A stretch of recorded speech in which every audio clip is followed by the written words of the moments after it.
Aggregate functions. Here we are going to start our discussion of predefined functions in SQL. First, we will start our discussion with aggregate functions. Now, before we get into this lesson, we will discuss the general definition for a function. Functions, also known as subroutines and procedures, are groups of code which can be called from another part of the program. Generally, functions greatly enhance the space efficiency.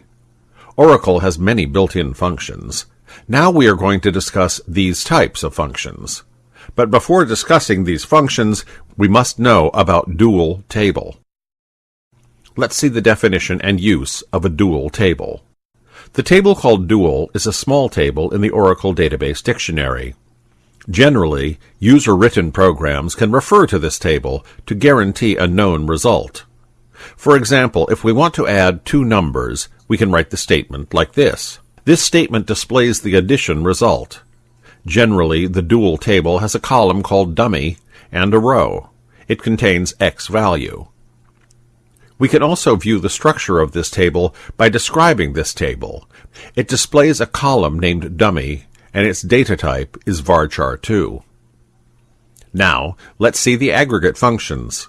Aggregate functions are also called grouping functions because they take groups of values as arguments and perform operations on that data and return the results. Aggregate functions take numeric and character values as the arguments. We can also use keywords distinct and all with aggregate functions. All is the default keyword, and it takes duplicate values from the group. But the distinct keyword uses only the distinct values. First, let's see the average function. Average function will take the group of values as input and calculate an average for those values. We can also find averages for the values in a single column. Let's see the syntax. Select AVG, column name or expression, from table name. Here in this select statement, we can give any column name to the average function. See this select statement. Select average age from details. In this statement, we have used the average function in the age column, so it computes the average and displays it. Now, let's discuss the count function. The count function counts the number of rows in a specified column. Here is the syntax. Select count, column name, expression, from table name. See this statement. Select distinct count, name, from details. In this statement, we have used the count function in the name column, and also we have used the keyword distinct in the count function, so it gives the total number of names without duplicate names from the table details. We can use the asterisk symbol in the count function instead of using a column name. It will return the total number of rows from a table. We can use the asterisk symbol in a count statement like this. Select count, asterisk, from details. This statement returns the total number of rows in the table details. We'll look at remaining functions in coming sections. Here we are going to discuss the remaining functions in SQL. Let's see maximum and minimum function here. These functions are used to find the largest and the smallest value from the set of rows.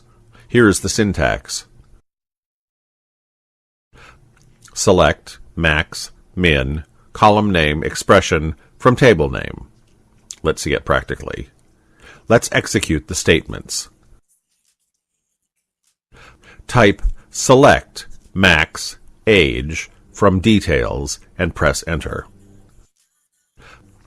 In this statement, we have used max function in the select statement, and this function returns the largest age from the set of values. Now, let's see the sum function.